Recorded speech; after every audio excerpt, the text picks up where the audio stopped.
by the time I was 11 or 12, I was like, oh God. And then I think I was thinking, well, I hope it is just a phase. People just don't even realize that, like, oh, it's this farming book, but it's like it's a really queer book.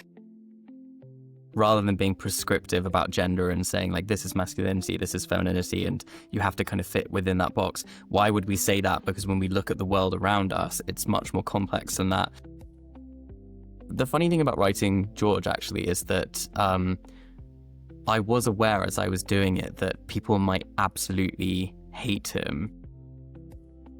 Hello and welcome back to the queerest podcast, bringing you the fiercest stories. This is Queer Talker, and I'm Ben Cicchetti.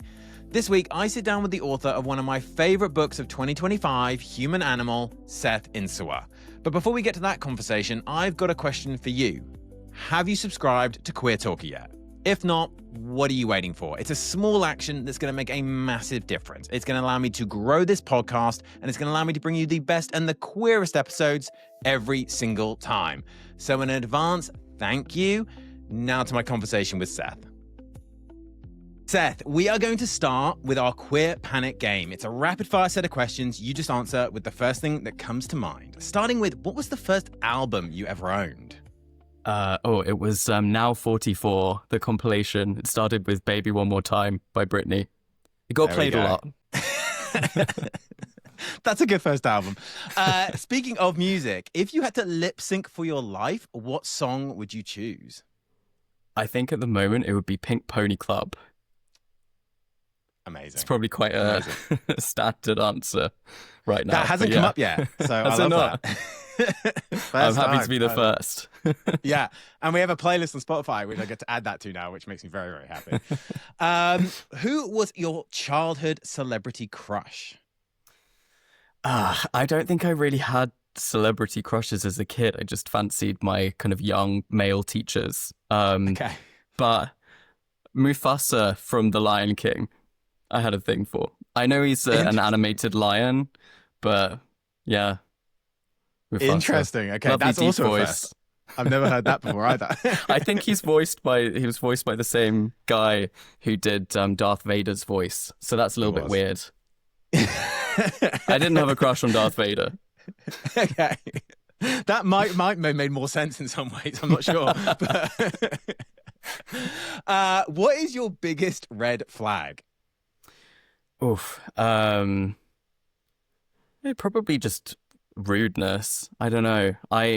I'm very trusting, and it normally takes me getting stung a few times before I realize that the red flag was there. I try to sort of see the best in people, and sometimes you shouldn't do that. Sometimes you should just pay attention. Yeah, sometimes don't ignore the red flags is always a good thing. You obviously spend your time between Newcastle and Madrid, but where is your favorite place in the entire world? My bed. Just, nice. Yeah, it doesn't matter whether that's in Newcastle or Madrid, actually. Yeah, just wherever your bed is, you're happy, you're good. Yes. What is a queer movie that changed you? I have very vivid memories of watching Philadelphia in, I don't know if it was might have been a religious studies lesson at school. I'm trying to think of why we would have watched it. But yeah, being so kind of profoundly affected and moved by it that I actually felt like I wanted to leave the room. But then if I had got up and walked out, I would have drawn a lot of attention to myself, and people would have been like, why was Seth being so... Yeah. Which I didn't want to do at the age of, I don't know, I was probably like 13 or 14 or something. Yeah, that's an amazing movie. Great choice. What is a queer TV show that you recommend to everyone? At the moment, Overcompensating, Benito Skinner, which is hilarious and I think very relatable for a lot of us. Yeah, great choice again. And what is a queer book you couldn't put down, other than your own, of course? So this is kind of a wild card answer, and it's a horror book called Dark Matter by Michelle Paver, which is about someone being isolated in the kind of polar night up in the Arctic Circle, and he's a queer protagonist, but it's not like a kind of major plot point in the book, but I think that thematically it's quite important, and it's really frightening. It's probably the only book that I've read as an adult that's like genuinely scared me, and yeah, I was getting shivers while reading it. Oh wow. Okay, I feel like I gotta check this out now. So I'll report back. Good. Yeah, Who you should read is it. your ultimate queer icon? It's gonna have to be Russell T Davies. Not just because he read my book and was very kind about it, but he has just written some of the most amazing queer stories that had like a profound impact on me. And stuff that I would watch in secret when I was a teenager.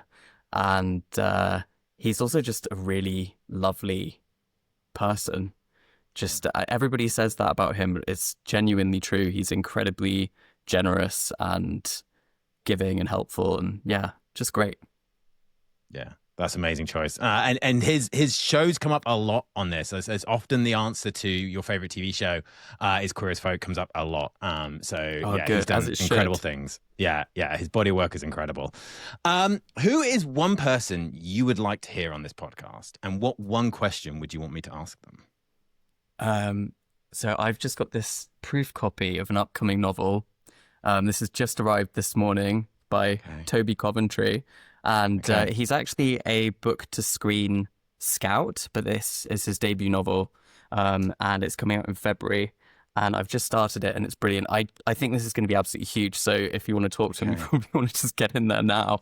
But I think it would be interesting to ask him, particularly because of his job as well, about the connection between queerness and horror, and why so many queer people are drawn to horror, and what can horror storytelling help us to do and explore. Yeah, I mean, this is about a guy who shares a house with his best friend, and then his best friend moves out, and a new housemate comes in, who he finds both like attractive and kind of repellent.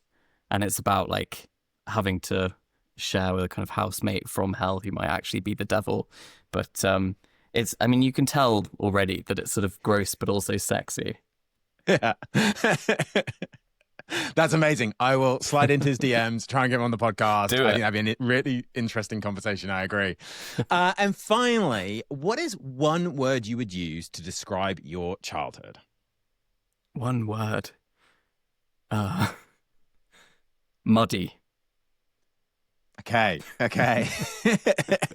Well, we can dig into that a bit more because obviously we've referenced your book, Human Animal, and no spoilers, but it's when you understand George, one of the main characters, as a child, that you can understand the George that we first meet when we start the book. So, what should I know about you as a child or a teenager to understand who you are today?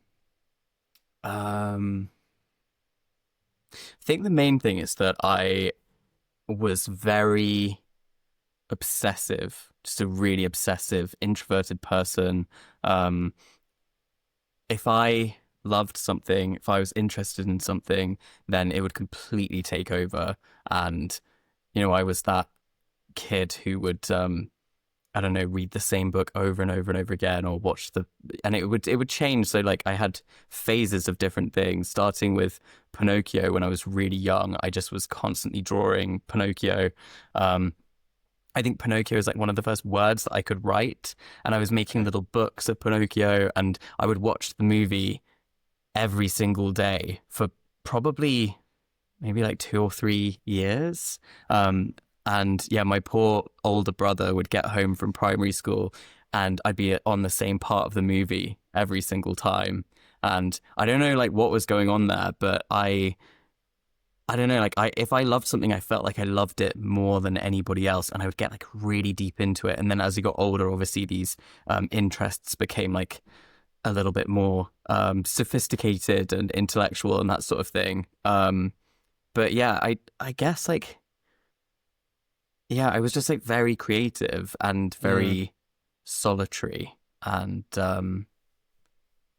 Yeah, I think that's probably the main thing that like still shapes who I am today. Not that I watch the same movies or anything like that. I'm not that dull, hopefully. But yeah, I still just like feel very passionate about things. And, you know, to me, if I love a story, like that story is alive. I'm that person who like, I'll come out seeing something at the cinema and I'll want to talk about it. And then if someone says to me like, well, it's just a movie, that'll really piss me off. Yeah. What a buzzkill. Yeah. I'm with you there. I'm curious to know how that kind of, I guess, real obsessive kind of attention materializes then when you are writing. You know, how do you go about starting your writing style? You know, do you have to kind of almost lock yourself in a room and focus on it? Like, what's that approach for you? Yeah, well, I do kind of have to lock myself away because this is the other thing. When I start doing something, it's hard to stop me. So I'm really intense about it, which is why I do a lot of pencil drawings that are very intricate and detailed. And I can just lose hours and hours and hours and hours and forget to eat and drink. I'm that kind of person. But I also find it quite difficult to switch between tasks and to start something. So with my writing, it's something where like I really want to do it, but I just can't make myself do it. I'll do like everything else, procrastinating beforehand. I have to make sure that the conditions are sort of exactly right. I don't think I was like that actually when I was growing up. I think I would have just written anywhere. Like writing was one of my main hobbies and something I took a lot of, I don't know, just like joy in it. I would get home from school and I would open up a Word document. I would start writing.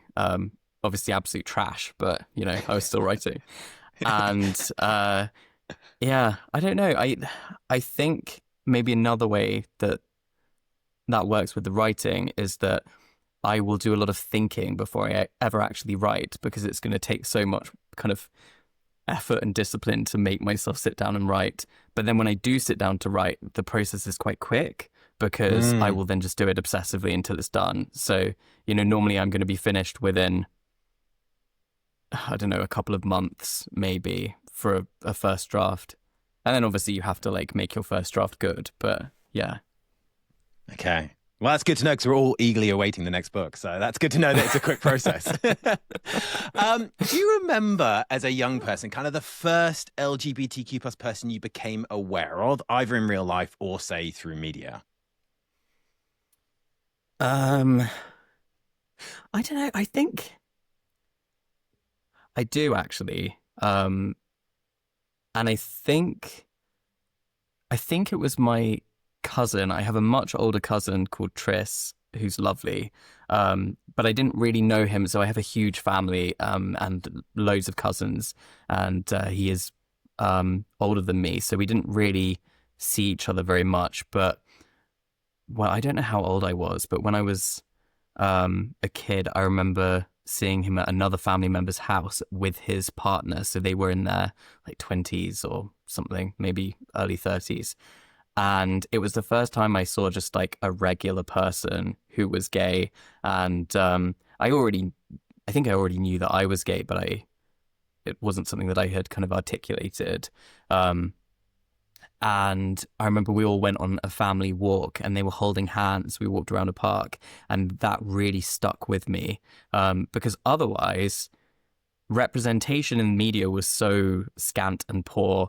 And I think I first sort of became aware of the concept of being gay, other than as something that I recognized in myself, but through playground insults at school and that sort of thing, and just all of the like homophobic language that people use. So yeah, and obviously like pretty much everything that you are surrounded by when you're growing up as a queer kid, or at least, you know, back in the day, was heteronormative.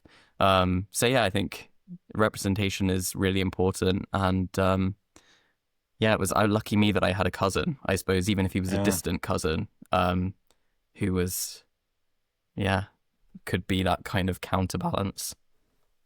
Yeah, that's amazing. And also to have seen them kind of in that loving relationship, out walking hands, holding hands while walking and things like that. That's a really kind of like wholesome thing to witness and then to kind of feel that in yourself. And I think about we all kind of at some point in our lives kind of feel that queerness in us for the first time. So I'm curious to know kind of when you first kind of felt that kind of queer identity within you. But then kind of the next level on that is, when did you first feel authentically yourself? And when did you feel you could bring that authenticity to everything you do?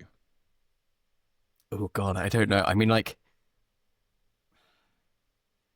I've always been a bit of a weirdo, as I said, about like watching things that were like, not being the same as everyone else was not really, I mean, it was maybe a problem in that people weren't always that nice about it, but I still just continued to do what I wanted to do. My personality has always been the same. I don't think I was someone who was hiding anything other than just actually coming out and saying, yes, I'm gay. Like, I would have just said nothing if I could. Yeah, I don't know. So I think I was aware that I was gay really, really early, but like I was starting to think, no, this is not what other people are experiencing at the age of about 9. And by the time I was 11 or 12, I was like, oh God. And then I think I was thinking, well, I hope it is just a phase, because that's what people would talk about. I'd heard that. Yeah, obviously it wasn't. But then in terms of all of my interests and liking stuff maybe that people didn't expect little boys to like, I just continued to follow my interests. And then my school was a very homophobic, kind of masculinist setting. It was an all-boys grammar school down in Kent. And I, like, all of my best friends in primary school were girls. And so I was no longer at school with my actual friends. And yeah, I found that quite difficult. But by the time I was about 15, I think I'd come out to a small group of trusted friends who were really good about it.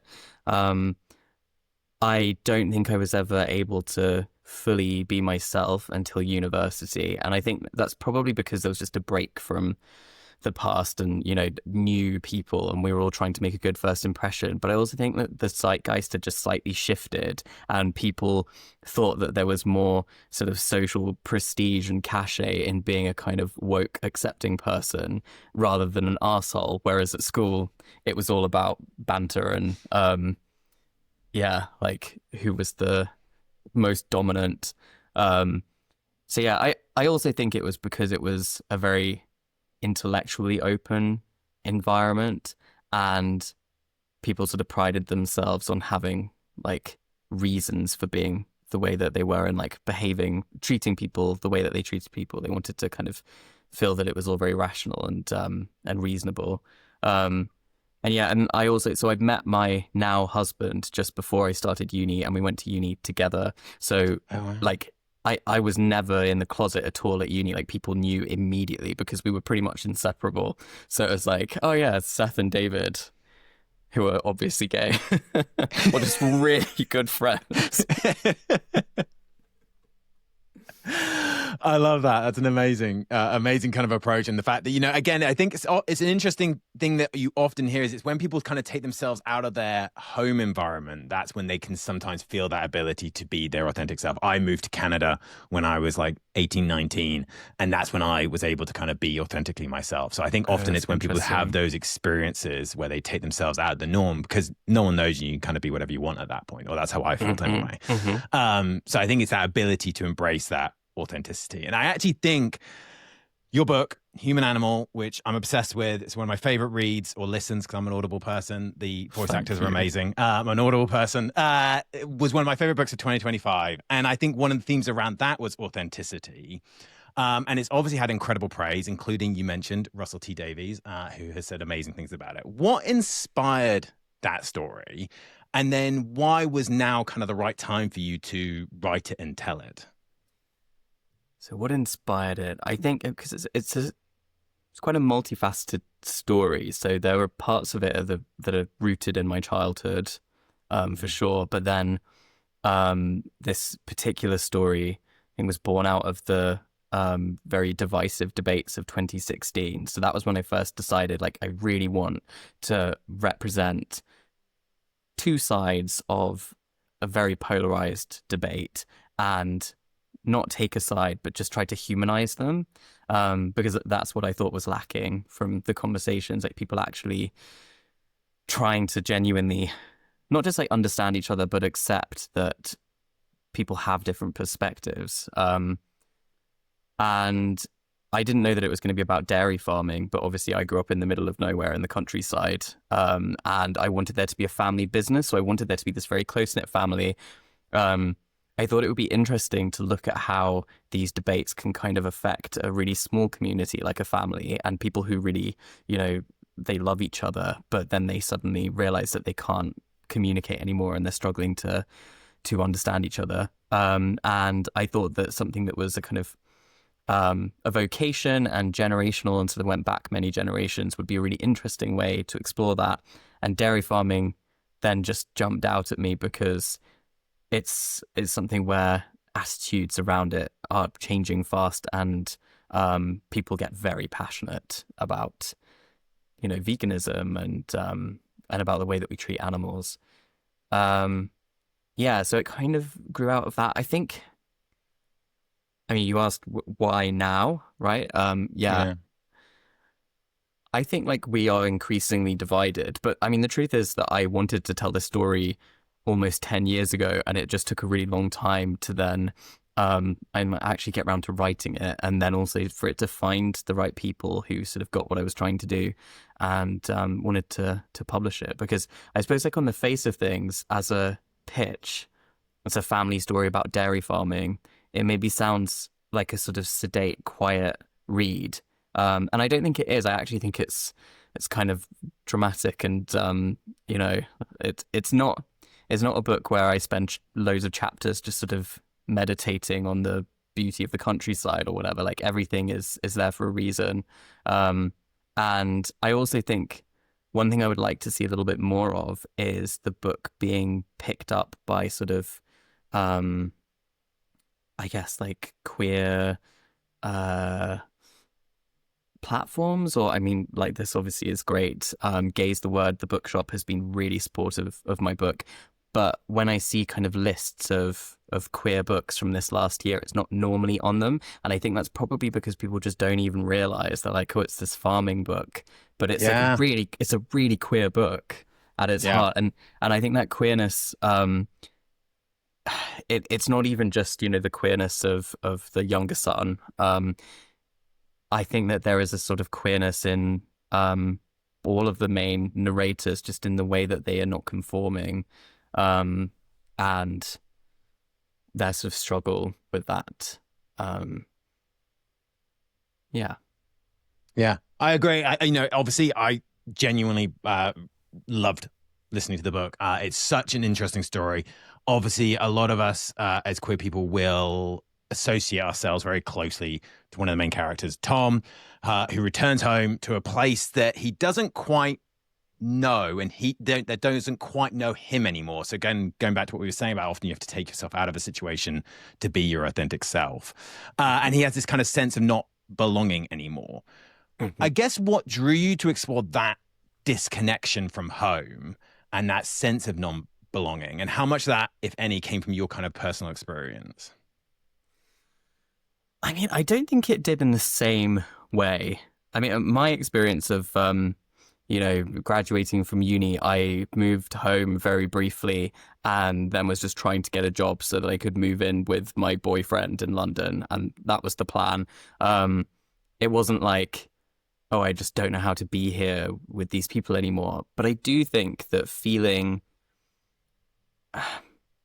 maybe that like a gradual separation from your childhood home is a really normal part of becoming an adult, and kind of finding your own individuality and building a life that hopefully works for you. But yeah, I think that for queer people, it can be more intense than for other people. Just because that generational divide, whether or not you're understood by your elders, and people who you really, you grow up wanting their like love and acceptance and using that as a foundation for you to build the rest of your life on. it's extremely difficult if you don't have that and you have to replace it with something else. And, you know, again, no spoilers, but for a while in Human Animal, that is kind of what's happening. Yeah, I don't know. I think that like where you come from, and it's not just about the place, but the people, has a hold on you pretty much your whole life. Like even if you have gone no contact with people, I think that family is symbolic of childhood and of your kind of lost innocence in a way. And I think that it's very difficult to switch off the innate part of you that wants that acceptance and wants to feel like, you know, you have roots and those roots are secure and solid and they actually hold you up and nourish you. I think that's like a really core feeling. I mean, we're all, you know, human beings are social animals, so it makes sense. Yeah, I thought something was interesting. You said it actually earlier on, was this kind of, you do have to, in that book, tell the story from two very different perspectives. How did you go about doing that, right? Because I think I would have struggled to have written some of it. I would struggle to write any of it because I'm not a writer, but I would struggle to have put that kind of perspective down because it's just not the way my brain would have gone. How did you go about kind of, I guess, researching or having conversations that kind of let you write from both perspectives? That's a really good question. I mean, I did do a lot of research, but that was mainly so that I understood exactly what it was like being a dairy farmer, both today and also in the 1940s, which is when the other strand of the story is set. So I wanted to make sure that I got all of that right because I have a lot of respect for how, you know, difficult it actually is for dairy farmers and particularly small farming businesses. So yeah, I did a lot of that research, but in terms of like capturing different points of view, I actually think that I probably have internalized a lot of stuff.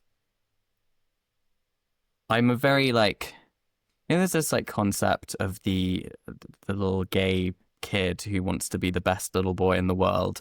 That was definitely, I mean, I don't know why I'm saying that because I was quite naughty and I was in trouble a lot, but whatever.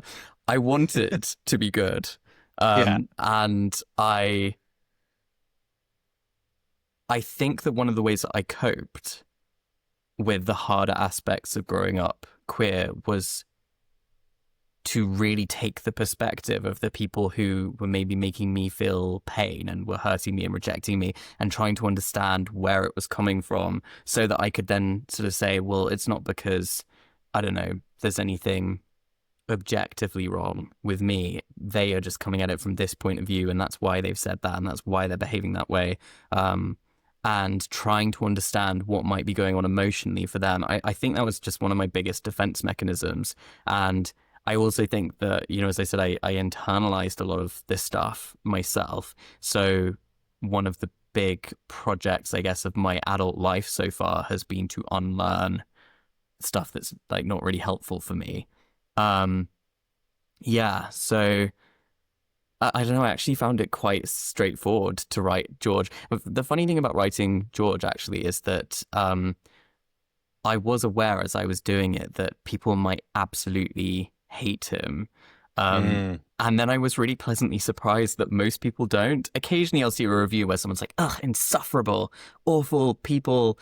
And I'm like, I mean, fair enough, if that's how they sometimes make people feel, but on the whole, everyone finds them quite sympathetic. And I think it's because you can see that there's just this vulnerability. Everyone's just a person muddling through. It's very easy to look at someone and judge them based on the way that they seem now, but we were all just kids once and we were all shaped in our own way. I know that's like a really obvious thing to say, but I actually think it's still worth saying. Yeah, I don't know. Yeah, I agree. And I also think as queer people, we often have to be kind of chameleons when we're younger because we are desperate to fit in often. And so, yeah, and I agree. You know, I think the George character is such an interesting one because I think, I guess from my perspective, had the story only been told from the perspective of Tom, I think George would have been a very unlikable character because you wouldn't get to hear his thought process, how he is processing what's going on in the story. So I think that duality of being able to hear both of their perspectives actually is kind of super important. I think one of the other perspectives I think came through really strongly between George and Tom was this theme around masculinity, specifically kind of a traditional view of masculinity versus kind of what we're seeing now in this kind of evolving world. Mm-hmm. What did you want to challenge, I guess, or highlight in your portrayal of George versus Tom or Tom from a masculinity perspective? I mean, like, the really basic point is that I wanted to challenge an ideal of a kind of rigid masculinity, like this is what it has to be, and to just show that, like, rather than being prescriptive about gender and saying like this is masculinity, this is femininity, and you have to kind of fit within that box, why would we say that? Because when we look at the world around us, it's much more complex than that. And you know, like, I think it helps to be descriptive instead, and to just accept that you have this whole spectrum of behaviors and identities, and just try to kind of see people as they are and meet them where they are. But also, I specifically am interested in a kind of traditional model of masculinity that's kind of it's like the punitive father. It's like the Old Testament God that is cruel to be kind, who kind of rains down his wrath and his punishments to teach people a lesson. And he is authoritarian even. And I think that we see that archetype now all the time in patriarchs, in political leaders. I think that the big kind of populist leaders that are emerging at the moment, they are doing that, and people respond to it as something they know very well. And in some ways, I think it's comforting, because the punitive father takes away a lot of our own responsibility. Like, we don't need to think about the challenges of the world because we have someone who's like big and powerful and throwing his weight about and telling us what to do. But in Human Animal, I wanted to show the limitations of that model for all of the characters, but especially, I think, George, who has tried to step into those shoes and embody it a little bit, because that's the kind of parenting that he got from his father. And I wanted to highlight the limitations of that kind of masculinity, and we show George kind of beginning to explore something else that might serve him and the family better. Yeah, I agree. I think it's super interesting. I think one of the interesting concepts I came across while I was kind of doing research around your book and just to kind of speaking to authors in general is that there's this theory that authors either write to understand others or they write to understand themselves. So for you, was Human Animal more of a mirror or a window? I think maybe it was a bit of both. But it's a funny one, because obviously I wanted to keep myself out of it as much as possible, because I just wanted to show, like, I didn't want my judgment as the author to come through. I just wanted the characters to be themselves, and then you to see their judgments of things. But I mean, like, naturally there's going to be a bit of me in there. And I was, of course, thinking about stuff and like having to consider what are my beliefs about these things, and like how would I try and solve these problems. And if I were Tom, like, Tom has dug himself into a really deep hole, and what would I do if I were in his shoes? Probably none of what he does. But yeah, I guess like the main thing that I was trying to explore was just like, how might people find common ground when their views are irreconcilable, or when they have really hurt each other, or when they're just never going to quite understand each other because they have different priorities and they're coming from different places. Because I think that often in debates we have this sort of our approach to it is often to try and win and to beat somebody. And there's lots of metaphors in the language that we use, particularly on the internet. It'll be like, oh, this person absolutely destroyed this other person in a debate. And I just don't see the point of that way of communicating. I don't think that it's productive. I don't think it's going to get anyone anywhere. And so I wanted to just see, like, through a story, if there was a way of, like, I didn't want to write a story as well that was just saying, oh yeah, just do this and then this will work. I wanted to just say, like, well, if this happened, maybe they would understand each other just a little bit, just enough. And also to kind of understand what really matters in life. And yeah, like it's not a story, again, I don't want to spoil anything, but it's not a story where things are neatly wrapped up, but it is a story where people start to accept how things are, even though it's not neatly wrapped up. And, the conflict is going to carry on forever, because that's just life.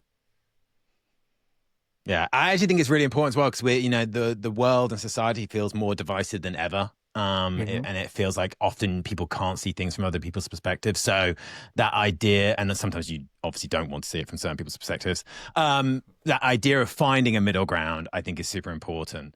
But you're not only an author, you're also a fantastic artist. People should check out your Instagram. It's incredible.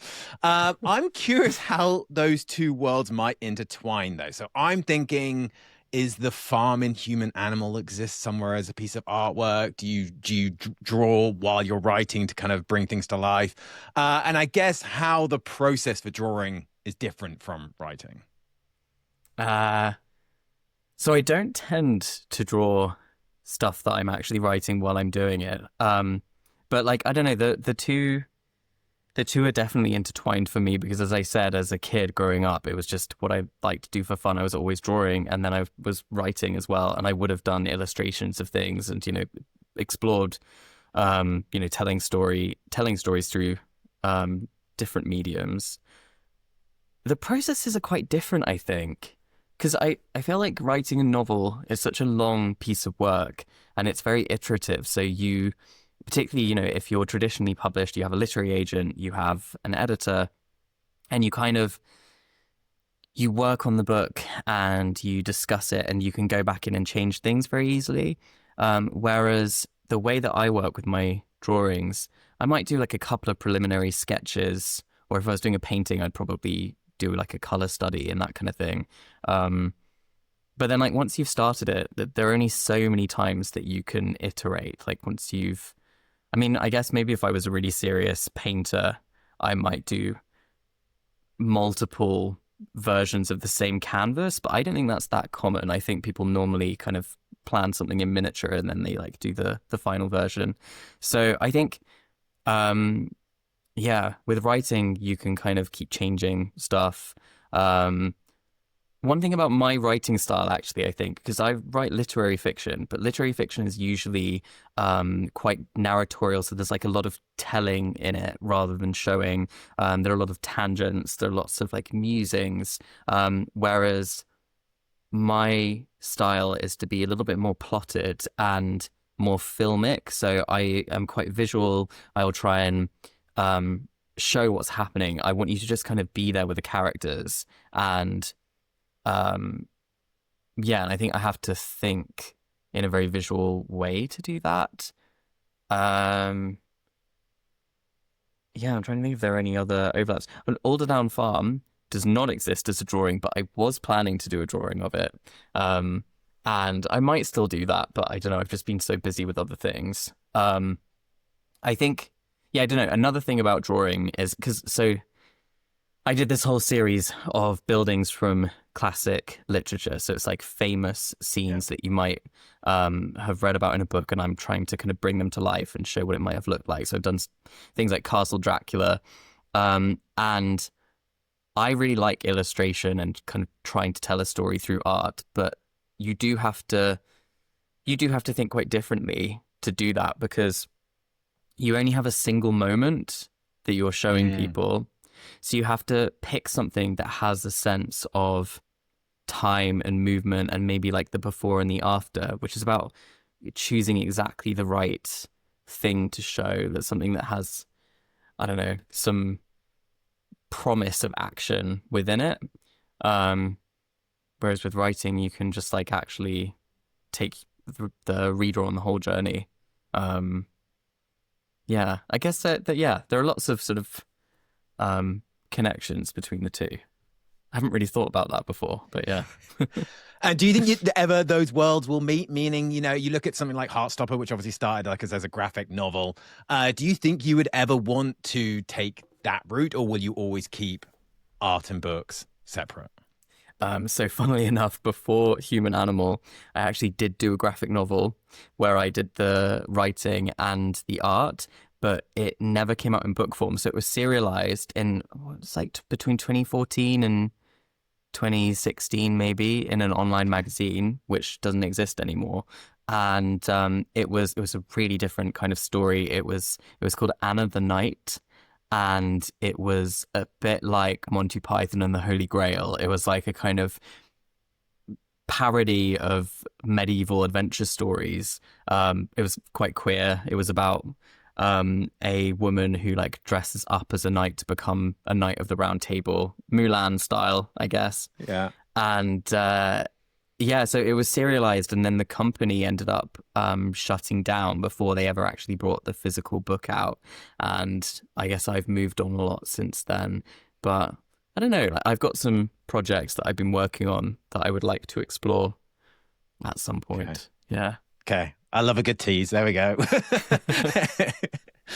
I want to revisit young Seth watching Pinocchio incessantly, annoying his older brother with it. If you could give your younger self one piece of advice, what would it be? And would it be different if I said, what advice would you just give to a young, queer, LGBTQ plus person today? Oh, my God. I think, oh God, I don't know. I think I probably would I give different advice? I don't know if my advice would be specific to queerness but I think it would just be like make mistakes. Like don't worry about stepping off this kind of tightrope that you feel like you're walking on of like getting it right, or like, you know, don't worry about it, because actually when you step off the tightrope, you'll find that it's just lying flat on the ground and you're actually not going to plummet to your death. Like, it's fine.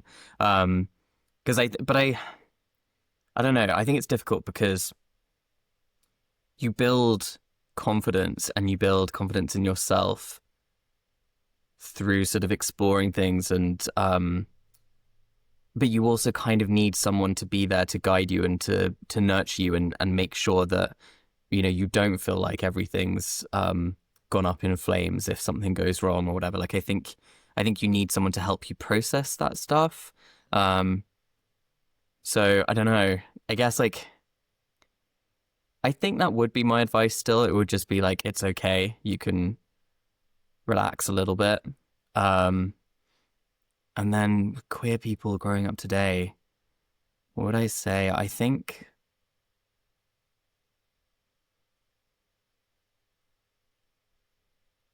I'm thinking hard about this. I don't know. So my observation would be that even though in some ways things have improved a lot, and obviously like some stuff is backsliding in a worrying way, but people are still on the whole quite anxious.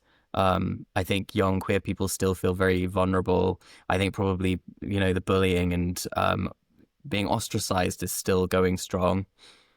So I think I would probably say like find your people. That can be really hard when you're young, you don't have much power, but like hold on and find your people, because there will be people who who you're sort of safe around and who can help you live the joyful life that you deserve to live. I don't know. it's hard to give advice. It is. But I think that's good. I think that's really good. Find your people, but also that idea of don't be afraid, take the leap, because it's when you take those leaps that kind of exciting things can happen. Obviously, things can go wrong, but exciting things can happen from taking those leaps. So I think that's great advice. And look, I'm so glad we were able to record this podcast today. I genuinely loved Human Animal so much. I will be putting links in the description of this podcast for everyone to go and check it out. And they should check you out on Instagram as well to see your incredible artwork. But Seth, just thank you so much for being on Queer Talker with me today. Thank you. It's been a pleasure.